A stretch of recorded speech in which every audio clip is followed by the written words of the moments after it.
Merci beaucoup. Bonjour à tous. Je précise juste que je suis un historien perdu au milieu d'un parterre de philosophes et que je suis donc prof d'histoire et que j'ai encore des classes dans le secondaire et l'essentiel de mon service à l'ESP de Lorraine. Donc je fais l'aller-retour entre des profs stagiaires que je forme et cette année des 5e en ZEP.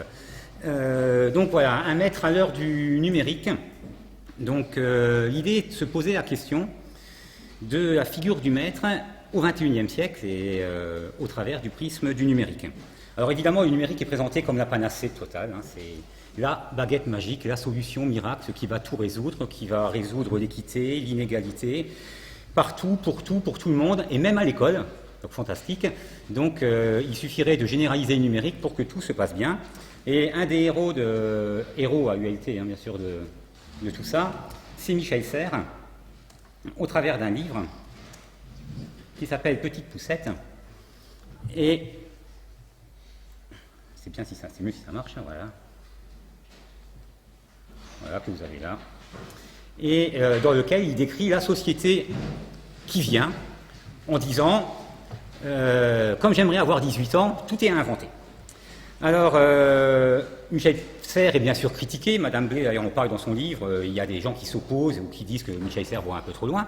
N'empêche qu'il y a dedans des idées très très stimulantes et qui incitent à nous poser des questions. Le fait est, c'est que ça n'est pas le seul à dire que la suite merveilleuse de la société de l'école passe par le numérique. Même le Conseil national du numérique nous explique que désormais, avec le numérique, demain, les savoirs vont changer, la société de la question va remplacer celle de la réponse, et l'école va être plus horizontale, plus coopérative, plus solidaire et plus créative. C'est parfait. Ça s'appelle quand même Jules Ferry 3.0. Moi, je trouve ça fantastique. Hein. Pour l'école de demain qui s'appelle Jules Ferry, alors, ça c'est énorme. Enfin, je pense que c'est une boîte de com qui a trouvé le titre, mais quand même, c'est fort. Bref, donc c'est un peu trop simple, à mon sens, et il faut quand même qu'on essaye de clarifier tout ça, et puis de voir qu'est-ce qui est prenable. Il y a forcément des choses à faire. Qu'est-ce qu'il ne faut pas, peut-être, envisager. Alors très rapidement, moi je vais faire 3 points, je vais passer très vite sur les 2 premiers, de quoi on parle, pour qu'on soit d'accord quand même sur le numérique, le prof par rapport au numérique, et puis surtout je vais vous proposer une hypothèse de travail et d'avenir par rapport au numérique. Alors de quoi parle-t-on? Bon, le numérique c'est clairement un aspect technologique et un aspect humain, je vais très vite, hein. On identifie ça à Internet, à son accès généralisé, au travers des tablettes, des téléphones portables, des ordinateurs. Mais surtout, le numérique, c'est un outil comme les autres, comme il y en a eu avant dans l'école, un outil qui est peut-être plus moderne, clairement, mais Freinet avait déjà un outil à l'école, hein, ça s'appelait l'imprimerie. Il y a eu les télés, les tableaux, un manuel scolaire peut être considéré comme un outil. Donc, le numérique est un outil comme les autres, un outil en plus. Le numérique, c'est également une ressource. Alors, c'est une notion qui est plus anglophone. Chez nous, on traduit peu. Une médiathèque, en anglais, ça passe au travers du terme de ressource. Mais c'est également une ressource, mais pareil, une nouvelle ressource, mais qui complète d'autres ressources. Lorsque on crée les CDI dans les années 50, lorsqu'on multiplie les médiathèques, lorsque on parle des BT de Freinet, etc., c'est également une ressource. Donc, ressource super puissante, super efficace, immédiate, on est d'accord, mais une ressource comme une autre. Le fait est, c'est que ça n'est pas qu'un outil et une ressource comme les autres. Il y a quelque chose, il y a des particularités dans le numérique qui font que ça nous interroge sans doute d'une autre façon, au point que Michel Serres et d'autres, mais là tout le monde est d'accord là-dessus, c'est qu'on compare la révolution numérique à la révolution de l'imprimerie et puis à l'invention de la pédagogie chez les Grecs, les 3 grandes étapes. Alors les particularités, c'est d'abord la vitesse de diffusion. L'imprimerie a mis quelques siècles, le numérique 20 ans.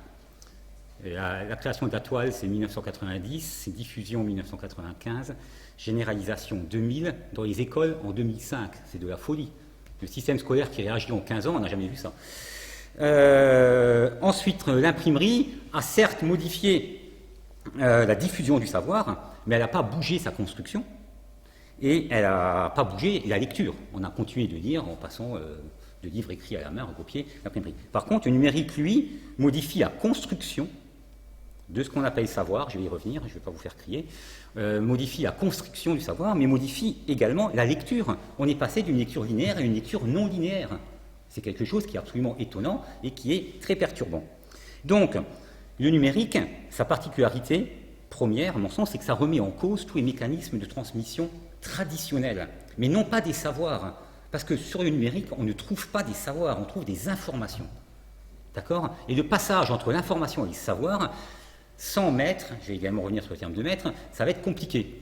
Mais par contre, on trouve des tas de choses. Mais appeler ça savoir, c'est quand même un raccourci qui est un tout petit peu démagogique et qui va nous faire croire que on va pouvoir faire ça partout. Donc voilà. Le problème également de cette remise en cause, c'est que désormais, c'est accessible à tout le monde. Alors c'est un scandale, vous imaginez, maintenant les élèves ont accès à ça. Donc avant c'était bien puisque ça pouvait être réservé aux profs et à des lieux. On trouvait le savoir en classe ou dans les bibliothèques. Maintenant un élève peut trouver ça sur son portable, en classe, sous la table, ok, mais même dans le couloir. Même en dehors de l'école, même par la fenêtre, etc. Il peut le trouver partout. Et donc, vu qu'il peut trouver ça partout, eh bien, c'est une révolution, qu'on le veuille ou non. Il va quand même falloir faire quelque chose à ça. Enfin, c'est un mode de vie. Alors, je ne vais pas rentrer dans Prensky, les digital natives, etc. Mais bon, c'est un mode de vie. Toujours Michel Serres, moi, j'aime beaucoup. Quand on nous explique que dans la prochaine parution du dictionnaire de l'Académie française, c'est 35 000 mots supplémentaires, alors qu'en général, ça a changé de 5 000 mots, il se passe quand même quelque chose. Dans pratiquement tous les exposés, j'ai entendu connecter, etc., etc. C'est rentré dedans. On en parle comme ça. Donc voilà, c'est un véritable changement. Et donc, fatalement, ce changement, il arrive à l'école. Et le numérique à l'école, c'est pas hier, hein, c'est 1985. Premier plan, comment il s'appelait, un plan informatique pour tous. C'est mignon, ça fait très ancien, mais pourtant, c'était il y a 30 ans. Donc voilà, alors depuis, on a pratiquement tous les ans 12 plans depuis 2000. Comme quoi, c'est que ça marche, hein, c'est forcément, on en refait un tous les 9 mois. Et le dernier, c'est bien sûr refonder l'école numérique. Vous connaissez, hein, Hollande en a encore parlé hier, avant-hier.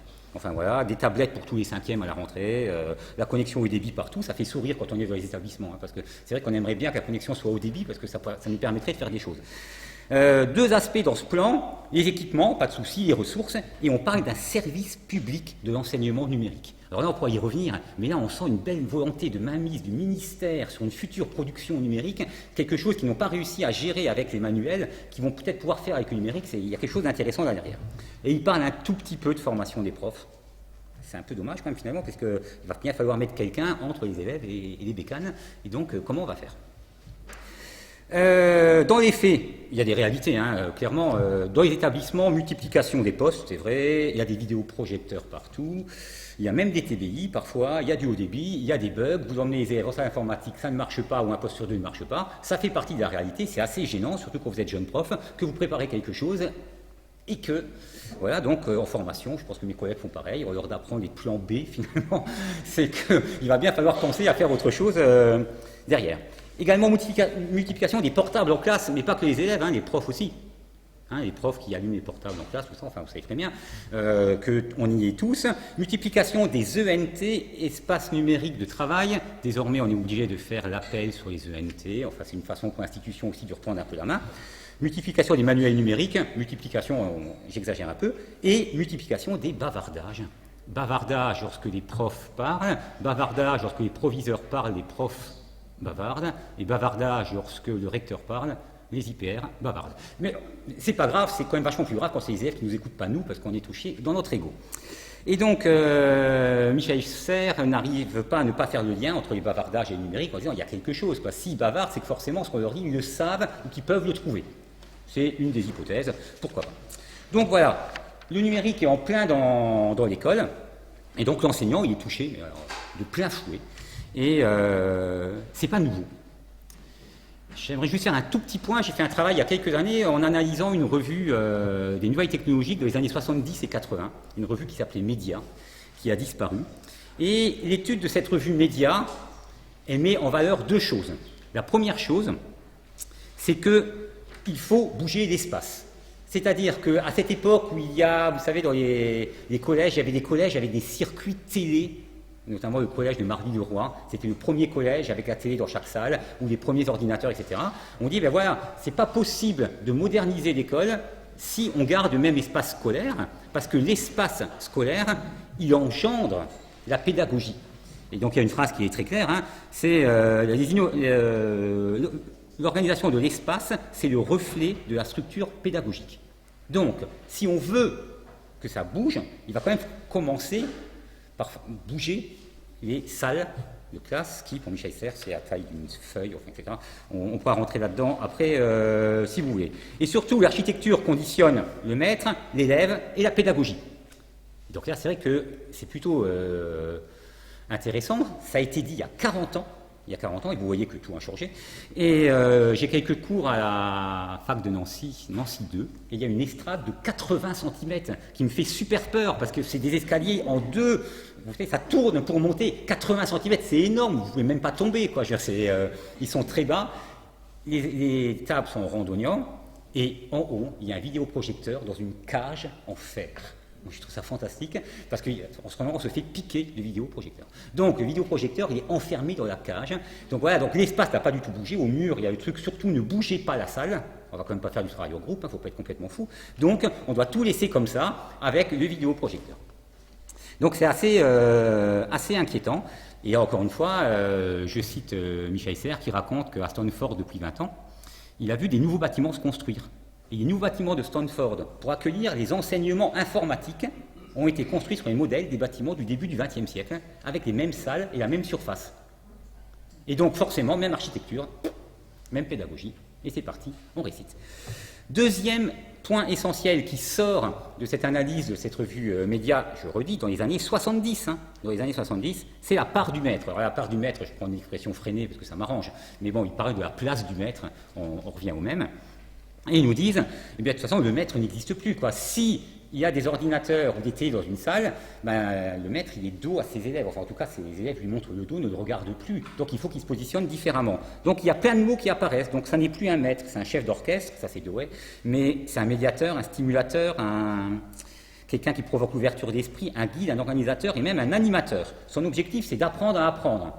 Pour les enseignants, je vous rappelle que dans le nouveau socle qui arrive à la rentrée 2015 en France, le domaine 2 s'appelle « Apprendre à apprendre ». Comme quoi, on rénove, on change énormément.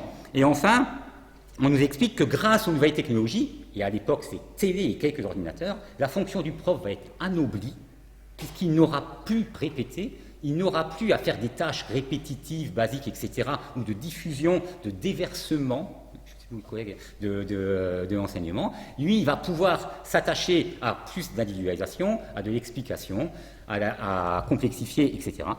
Et par contre, ça va décaler son pouvoir et son autorité. Il faut qu'il soit prêt à écouter ça. Évidemment, à l'époque, il y a une très très grande résistance de la part des enseignants, et il y a des passages très très durs dans cette revue Média en expliquant que les enseignants sont conservateurs, qui s'attachent à un décret, je crois, de 1950, etc. Et donc, ça serait temps qu'ils bougent, puisqu'autrement, il ne se passera rien. Alors, 30 ans plus tard, je peux reprendre, d'accord, hein, on est exactement là. C'est-à-dire qu'il n'y a rien bougé, on va remercier Chevènement au passage, qui a bien sclérosé le système en 1984-85, et c'est dommage qu'Antoine Pro, qui à un moment a été contacté pour ce cours, ne soit pas là, parce qu'il aurait très bien expliqué de lui-même à quel point tout ça, s'est arrêté d'une façon un peu dure. Alors, la situation actuelle, je vous cite 2 études. Une première étude de l'éducation nationale, pas super objectif, hein, quand l'éducation nationale s'étudie elle-même, il y a des risques. L'étude, elle s'appelle Prophétique 2012. Pour 97% des enseignants, le numérique est un atout. Ils nuancent quand même avec la limite technologie. Et les mêmes enseignants disent qu'ils sont 5% à l'utiliser en classe. 97% trouvent que c'est bien, 5% à l'utiliser. Les usages qui augmentent, c'est l'administration, l'appel, le cahier de texte et les échanges avec les parents et les notes. Ça, ce sont les usages qui augmentent. Les usages qui baissent depuis que l'informatique se développe dans les établissements, c'est tout ce qui est travail individuel et autonomie, parce que les enseignants craignent, 1, les bugs technologiques, et 2, d'emmener 35 élèves, 38 hein, parfois au lycée, dans des salles informatiques. Donc, ça n'évolue pas. Deuxième étude, un livre récent, Boissière, Faux, Pedro, le numérique, une chance pour l'école, 2013, c'est des gens qui ne sont pas dans l'institution, donc 2 personnes qui sont du privé, donc on peut considérer que l'approche va être un peu plus critique. Ils font exactement le même constat, c'est que les profs utilisent le numérique pour les présentations. Je passe une belle image, je passe ça aux vidéos proches, évidemment, je fais des beaux tableaux, des beaux schémas, je vais à mon TBI pour faire mon triangle et faire mon travail, mais c'est moi qui vais, hein, l'élève il reste assis, etc. Et donc forcément ça avance bien. Donc c'est une utilisation immédiate, facile, je prépare ça, en plus j'ai préparé pour toutes les classes, j'ai plus qu'à le projeter, plus de soucis, etc.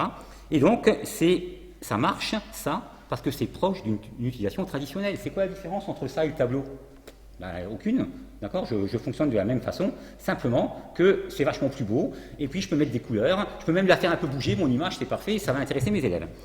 Et un troisième livre, beaucoup plus dur, François Durper, Béatrice Mabillon, qui est sorti en 2014, ça s'intitule La fin de l'école, Madame Blé a dû le lire, parce qu'ils sont exactement sur ce qu'elle a dit, nous disent, bon, de toute façon, ces pratiques-là, c'est normal que ça se développe, puisque ça renforce le cours magistral. Ça arrange complètement le prof. C'est que les élèves, je vais les tenir un peu plus longtemps, puisque je vais leur passer des images, je vais leur passer des vidéos, je vais leur passer des couleurs. Donc je tiens un peu plus, on met les vidéos proches dans les amphis, et puis ça peut tenir. Alors ma pratique personnelle, j'ai fait 27 établissements dans le secondaire, donc j'en ai vu pas mal, et je fais 30 visites par an, donc vous voyez, donc les collègues des SP savent ce que c'est. Donc c'est exactement ça, quoi, hein. Clairement. Le numérique actuellement de l'établissement, sauf cas particulier, prof particulier, c'est je projette aux vidéos proches. Alors, c'est pas du numérique, quoi. C'est une illustration différente d'un cours. Et pourtant, c'est quand même, ça peut avoir des côtés absolument géniaux. Alors, Google Earth, je vous montre juste un truc, hein. Panthéon. Place du Panthéon, on y est, voilà, je cherche la place du Panthéon, ça je peux le faire évidemment avec mes élèves dans ma salle. Je vais place du Panthéon, alors ça, non c'est bon, si ça apparaît pas là, je suis mort. je zoome mon truc, je peux bouger, et je peux même aller me promener, place du Panthéon, alors regardez, donc nous on est où? On est ici, voilà, je descends dans la rue, hop, il faut que je tourne à droite, hein, si je veux aller au lycée, voilà, et je viens à l'entrée d'Henri IV, reste là, voilà, etc. Je peux faire ça dans New York, dans Central Park, ok? Si moi je le fais là, ça n'a aucun intérêt. Par contre, si mes élèves, ils ont une bécane pour 2 ou pour 3, une tablette, et que cette rangée-là va aller visiter les bâtiments historiques de Paris, tel bâtiment historique, cette rangée-là va en faire un autre, et cette rangée-là va en faire un autre. Eh bien là, j'ai une utilisation de l'outil informatique d'une richesse absolument totale, qui va permettre aux élèves, non seulement eux de manipuler, c'est quand même super marrant. Alors déjà, aller se promener dans Paris, c'est pas mal, mais alors aller se promener dans Central Park, sortir au nord et voir la dégradation du quartier vers Harlem, etc., ils vont le voir en direct. Et donc, plutôt en seconde, par exemple, lorsque j'étudie une ville, Mumbai par exemple, ou New York, de leur passer des images, etc., si c'est eux qui y vont et que le questionnaire, évidemment c'est le prof qui l'a fait le questionnaire, il n'y a pas de souci par rapport à ça, et si c'est eux qui répondent, qui vont voir les images, etc., eh bien, il y a une prise en considération, non seulement de l'outil informatique, mais il y a également un intérêt, une motivation des élèves qui est très intéressante. Et là, le numérique, ça devient un outil de travail, non pas pour le prof, ça devient un outil de travail pour les élèves. Et c'est pas super compliqué. Regardez, même à Henri IV, on arrive à avoir une connexion Internet. Donc c'est quand même possible, de faire quelque chose. Deuxième exemple. Pareil, c'est juste pour vous montrer les potentialités. Je peux emmener mes élèves à la BNF. Si, dans le cadre du programme d'histoire 2 secondes, je les fais travailler sur les grands navigateurs et que je leur donne le lien, évidemment que c'est moi qui leur donne le lien, sur cette expo qui est parue à la BNF sur la conquête des mers, et qu'à côté de ça, il y a le questionnement. Dans le cas là, c'est quoi le questionnement? Il est super simple, c'est vous devez faire une affiche sur un grand navigateur au choix. Voilà les contraintes, on est 2 heures en salle informatique, c'est par 2. Et en 3 heures, ils sortent une affiche. Il y a 12 affiches différentes qui sortent, sur 12 navigateurs différents, avec une exposition d'une richesse totale. On est à moitié de la salle après avoir vu en vrai cette exposition-là. Eh bien, eux, ils y ont accès, ils vont travailler dessus. Ils produisent quelque chose, et les données qui sont là, elles sont super fiables. À côté de ça, s'ils me disent « Monsieur, on a trouvé un autre site », eh ben, je vais voir avec eux. Est-ce qu'il est fiable, est-ce qu'il n'est pas fiable? Qui l'a fait, l'autre site? Je rentre dedans. Là, je suis sur l'expo de la BNF. Donc, ça permet des utilisations absolument étonnantes. avec une puissance et un pouvoir étonnant, si, je suis désolé du terme, on sort de la paresse intellectuelle de projeter l'image depuis le vidéoproche dans nos classes. Il y a évidemment des tas d'autres choses. Il y a la pédagogie inversée, on en a un peu parlé, je ne vais pas développer. Il y a les MOOC, les cours à distance, etc. Il y a des tas d'autres choses qui sont possibles. N'empêche que l'outil ou la ressource, c'est comme on veut, elle a un intérêt du moment que c'est les élèves qui font avec nous. C'est bien si le prof y fait, c'est quand même vachement mieux si les élèves y font avec nous, voir si les élèves y font, parce qu'on peut aller loin, et là, fatalement, ça déplace le prof. Il n'y a pas photo. Ça ne l'enlève pas, ça ne le remplace pas, ça le déplace. Donc la question, et j'arrive à mon hypothèse, c'est pourquoi ça ne prend pas? Pourquoi ça a si peu d'impact? Pourquoi il y a si peu de profs qui le font? Pourquoi il y a autant de résistance? Clairement, pourquoi les profs ne se balancent pas? C'est quand même pas super compliqué, etc. Pourquoi on n'y va pas? Et donc, on peut se demander si ce n'est pas un problème, non pas de conception du métier, mais de représentation du métier. Il y a quand même quelque chose qui doit bloquer pour que ça ne marche pas, alors qu'en termes de diffusion, ça va de plus en plus loin et de plus en plus vite. Donc, l'hypothèse que je vous propose, c'est la suivante. C'est que le maître, d'ailleurs le mot en lui-même va poser un problème avec ça, le maître, le prof, l'enseignant, classique ou traditionnel, c'est celui qui assure la cohérence de tout le système. Quand je parle du système, je commence avec Comenius au XVIIe, les manuels scolaires, etc. Je viens jusque-là, au XXIe siècle, celui qui assure la cohérence, qui est le centre de gravité de tout ça, le cœur, celui qui tient tout en place, c'est le maître. Alors comment ça? Déjà, c'est lui qui en assure la cohérence spatiale. Regardez, tout est fait pour lui. La salle, il est tout seul devant, un prof, c'est mieux, quelques élèves, l'architecture, les couloirs, les rangs, tout. Une classe au départ, une classe c'est une armée en rang serré, c'est bien. Comme ça, le prof, lui, peut faire respecter, on l'écoute. La cohérence spatiale, je ne vais pas rentrer dans Foucault, mais etc. C'est impressionnant comment on peut recycler d'anciennes abbayes ou d'anciennes casernes en école. À Metz, où j'enseigne, on est dans des bahuts allemands qui ont été faits pour être hôpitaux ou écoles, au choix, etc. Et puis ils ont été un peu casernes aussi, mais parce que on était beaucoup occupés. Donc voilà. Donc, c'est bien, la même architecture sert à tout ça. Donc la cohérence spatiale, elle est assurée par le maître. La salle, elle est faite pour qu'il y ait une personne qui parle. L'exemple parfait. Deuxièmement, le prof, il assure la cohérence temporelle de l'école. Cohérence temporelle, les heures de cours, les sonneries, ça dure 1 heure, c'est bon, il peut assumer. Bon, en Allemagne, c'est un peu moins, 45 minutes. Mais c'est également lui qui assure. Le temps, c'est le temps du prof. C'est le temps du prof, avec quand même des récréations, pour que les élèves sortent, que le prof boit son café, mais on est dans un rythme de cours, dans une gestion du temps, qui permet à un individu de gérer une classe. La cohérence des contenus. Regardez les matières, les programmes, etc. Bon, je ne m'étends pas, c'est évident. Au primaire, on estime qu'un individu peut les enseigner toutes. Dans le secondaire pas, à l'universitaire pas, etc. Et vous remarquez également, mais c'est juste un détail, parce qu'il n'y a pas d'universitaires ici, donc ils le savent tous, que le cours magistral est vachement mieux payé que le TP. Donc c'est vrai que c'est vachement mieux quand c'est le prof qui parle, ça vaut plus cher. Donc en France, c'est comme ça, d'accord, mes collègues universitaires peuvent. Cohérence. Donc ça, c'est encore le prof qui assure. Autre cohérence assurée par le prof, le cohérence dans les modalités d'enseignement. Je pose des questions, les élèves répondent, s'ils peuvent ou s'ils veulent, etc. C'est moi qui évalue, c'est moi qui note, c'est moi qui classe, etc. C'est moi qui déverse, c'est moi qui donne la parole, etc. Donc tout le fonctionnement, il dépend d'une personne seule. Qu'une personne seule fasse du travail de groupe à 38 élèves de 15 ans dans une classe, c'est clair qu'il faut avoir envie de se lancer. D'accord ? Il faut vraiment avoir envie de se lancer et être formé. Ça fait quand même déjà 2 choses. Et enfin, cohérence vis-à-vis de notre institution, qui est quand même d'une verticalité absolument étonnante. Bon, après, on est en France, mais c'est très vertical, c'est très hiérarchisé, etc. Eh bien, celui qui tient tous ces bras-là, d'accord ? Eh bien, c'est le prof.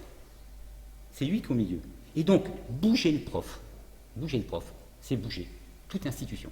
Ou j'inverse, pour l'institution, le plus compliqué, c'est de bouger le prof.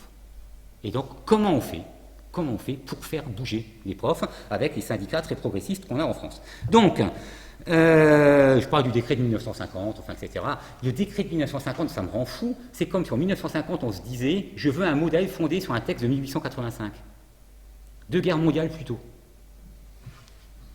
Comment on peut se battre pour un texte d'il y a 65 ans ? À un moment, il faut quand même se poser la question. Bref, donc, en France, c'est peut-être amplifié avec la Troisième République, avec le hussard noir, enfin, avec tout ce qu'on veut. Donc, clairement, depuis 6 ou 7 générations, c'est le prof qui est le centre de gravité du système, d'ailleurs, il s'appelle le maître. D'accord? Donc, ça marche bien, il est là, et on ne bouge pas. Donc, ça résiste, hein, travail de groupe pas trop, les technologies, on essaie de freiner, les réformes pas trop. Et le problème, c'est que le numérique, il remet en question les 5 piliers que je viens dégriner.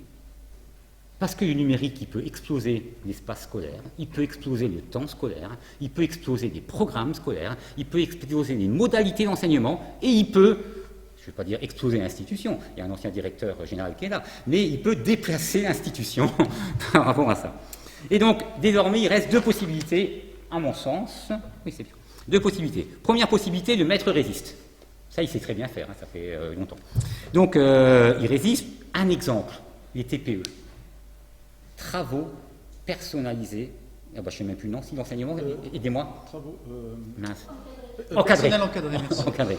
Mis en place à la fin des années 90 pour que les profs se parlent, pour que les élèves de première travaillent autrement et tout. Si vous saviez la façon dont ça se passe dans les établissements, je veux dire, on arrive à les mettre de côté, on arrive à ne pas les faire, il y a des profs qui font des cours magistraux en TPE, il y a d'autres qui font des trucs complètement géniaux avec leurs élèves, il y a une résistance, une inertie dans le système qui est absolument étonnante. Le décret de 50, j'en ai parlé, donc je reste dessus pour ne pas m'énerver, je passe dessus. Et donc, ok, on peut résister, sauf qu'il y a quand même un truc qui est plus possible, c'est que les choses changent. Alors, je vais reprendre Madame Blé, elle a dit elle-même, hein, elle a dit, et je cite, « Si on ne bouge pas, l'école va disparaître ». C'est elle qui l'a dit. Il y a un livre qui vient de sortir de François Durper qui dit que de toute façon, l'école, sa fin, elle est programmée si on ne bouge pas. Et il cite une étude américaine qui dit qu'en 2028, 80% des écoles de l'État de New York auront fermé parce que les élèves n'iront plus à l'école. Et donc, mais ça c'est institutionnel. Mais attendez, comment on fait par rapport à l'attention des élèves? Comment on fait par rapport au bavardage? Comment on fait par rapport aux critiques des élèves ou des étudiants, ou les étudiants vous interpellent en amphi, etc., par rapport aux connaissances? Comment on fait par rapport à la remise en cause de l'autorité? 90% des profs sont d'accord que l'autorité est remise en cause, mais ils vont résister à quoi? Résister pour tenir plus longtemps, etc., et surtout ne pas être en ZEP, ou y rester le moins longtemps possible. Mais aussi, comment on fait par rapport à la déscolarisation? Des dizaines de milliers d'élèves déscolarisés en plus chaque année aux États-Unis. Ça commence dans les pays nordiques. D'accord? C'est un phénomène qui est réel. Comment on fait par rapport aux parents? Madame Blé en a parlé. Comment on fait par rapport à l'enseignement parallèle ou informel, vous mettez le nom que vous voulez dessus, et l'individualisation en dehors de l'école? Comment on fait par rapport à la critique de l'enseignement public si nos meilleurs élèves ont vocation à aller à la maison ou dans des boîtes privées à côté, parce que nous, ce qu'on leur propose, ça ne fonctionne pas? Donc, ok, on peut résister, mais on va résister pourquoi? D'accord? Pour que le métier disparaisse, pour arrêter. C'est une possibilité. Mais surtout, sur quoi va fonder la nouvelle autorité du prof? Les heures de colle, les blouses, les uniformes, ça m'amuse. Les solutions du 19e siècle pour l'école du 21e, ça je trouve c'est très pertinent. Et bref, comment faire pour que le maître reste le maître alors qu'il ne l'est déjà plus? Ça pose une vraie question, ça. Il ne l'est plus et on aimerait qu'il reste. Et surtout, moi je pense que l'institution, pour une fois, elle va peut-être y aller. Parce qu'elle a une vraie raison pour y aller. Et la vraie raison, elle n'est peut-être pas politique, elle n'est peut-être pas éducative, mais elle est financière. Parce que là, une fois que ça sera mis en place, ça va coûter moins cher. Deuxième possibilité, on y va. Donc le système bouge, le maître bouge, le maître fait bouger le système, enfin on le met dans le sens que vous voulez. Deuxième possibilité, on y va. C'est imposé par le haut, où on se rend compte qu'il y a la place, on est dans une occasion peut-être historique de se dire il y a quelque chose, ou alors on a la lucidité de voir que la puissance de l'outil est telle qu'il y a quelque chose à faire. Je le redis volontiers, hein. On a la lucidité de voir que la puissance de l'outil est telle qu'il y a quelque chose à faire. Sans idéaliser évidemment que le numérique n'est qu'un outil, évidemment que ça ne résout pas tout, évidemment nos collègues canadiens qui n'ont pas peur des formules très basiques disent dans un rapport au début des années 2000, n'oublions pas que c'est en forgeant que l'on devient forgeron. Et donc évidemment tout va dépendre des stratégies pédagogiques, tout va dépendre de son utilisation, tout va dépendre de ce qu'on fait du numérique. Mais ce n'est pas parce qu'on va mettre le Wi-Fi, les vidéos proches et les tablettes dans les classes que ça va marcher. D'accord? Il va falloir y penser autrement. Alors, si on y va, eh bien, ça veut dire qu'on accepte de modifier les 3 choses que je vous ai dites, les 5 choses, pardon. Le temps, l'espace, les programmes, les modalités et l'institution. Et ça veut dire que c'est un nouveau paradigme scolaire. Il y a plusieurs auteurs déjà qui le décrivent. Et ce nouveau paradigme scolaire, il est permis en partie, encore une fois, en partie par le numérique. Mais pas que par ça. Toutes les personnes qui ont parlé ici, par rapport à la vision du maître, par rapport à l'éducation nouvelle, par rapport à tout ça, toutes ces voies-là, on regrette tous qu'elles ne soient pas plus utilisées. On regrette tous que ça n'ait pas pris. Eh bien là, est-ce qu'on n'aurait pas l'occasion, avec cet outil complémentaire, d'accord, de le faire? Nouvelle société, car nouvelle génération. Si on veut qu'on nous écoute, si on veut que les parents regardent l'école publique autrement, vous entendez bien que mon discours est très école publique, si on veut que les jeunes y accordent de l'importance et se disent qu'ils ne viennent pas à l'école que pour rencontrer leur père, plus de 70% des lycéens déclarent ça, et eh bien il va falloir qu'on bouge. Alors qu'est-ce que ça peut donner? Alors je vous propose une esquisse de changement potentiel. Qu'est-ce que pourrait donner cette école-là? Ouais. Non, j'arrête, mais ça va super vite. Et donc l'espace, comment on fait péter l'espace scolaire? Eh bien, en cassant les murs. Les Américains appellent ça les Open Learning Areas, c'est-à-dire qu'on enlève 1 ou 2 murs entre les classes, qu'on ne fonctionne plus avec des classes, qu'on fonctionne avec des groupes d'élèves sur des activités différenciées, avec des espaces qui sont aménagés différemment. Comment on fait pour péter le temps scolaire? Eh bien, moins de temps contraint en classe, parce que plus de temps coopératif, plus de temps en travail individuel, donc plus de temps pour les parents, donc plus de temps pour la différenciation. Il y a une logique derrière. Comment on fait pour péter les programmes? Eh bien, on essaye quand même de prendre en compte ce que le numérique va apporter. Tout ce que le numérique va apporter, je le redis, ce ne sont pas des savoirs, ce sont des informations. Si on le prend en considération, ça peut marcher. On peut prendre en considération également, M. Blanquer le dit dans son livre, tout ce qui est fait en dehors du temps scolaire. Ce temps-là, potentiellement, on peut l'utiliser. Donc, on peut y aller. Et surtout, on peut apprendre l'émancipation. D'accord? On peut aller à fond dedans. Je vous mets juste un exemple et je m'arrête là. Si je vais dans Wikipédia, que tout le monde critique, et pourtant, Wikipédia, il y a moins d'erreurs dans Wikipédia que dans toutes les encyclopédies papier. Si je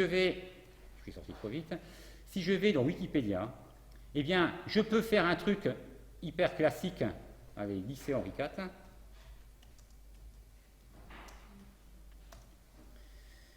Voilà, qui va me permettre d'accéder à des informations, mais ils me sont en deuxième Wikipédia, le lycée est devant. Bon, c'est rien. Je peux aller dans l'informatique et pas me contenter de lire Wikipédia. Je peux emmener mes élèves à l'intérieur. Regardez ce qu'il y a ici. Modifier le code, discussion, modifier. Allez, qu'est-ce qu'il y a dans discussion dans Henri IV? Dans Henri IV, actuellement, la discussion, elle est ici, le tableau des redoublements, où des élèves et des profs s'engueulent sur le nombre de redoublements en seconde et pourquoi Henri IV vire beaucoup d'élèves de seconde pour avoir des mentions très bien au bac. Donc là, c'est pas moi, c'est ici, monsieur. C'est dedans. Non, mais... Et donc, si je rentre là-dedans, mes élèves, je les fais réfléchir, je les fais avoir un esprit critique par rapport au numérique, et donc c'est un autre monde. Donc les modalités d'enseignement, vous voyez bien, si j'explose le temps, je peux avoir du travail de groupe, je peux avoir des tas d'autres travaux, et l'institution ne peut que suivre. Conclusion, ça n'est pas la panacée, ça n'est pas l'idéal, n'empêche que ça peut permettre qu'il se passe quelque chose, de redonner une image et une motivation vis-à-vis de ce qu'on fait à l'école peut-être différente, et ça peut permettre, sans tout casser, mais en bougeant des morceaux, en bougeant des espaces, de faire évoluer. Mais alors par contre, il va falloir qu'on recrute différemment, il va falloir arrêter que les profs ne soient que d'anciens bons élèves. Je vous remercie. Merci beaucoup.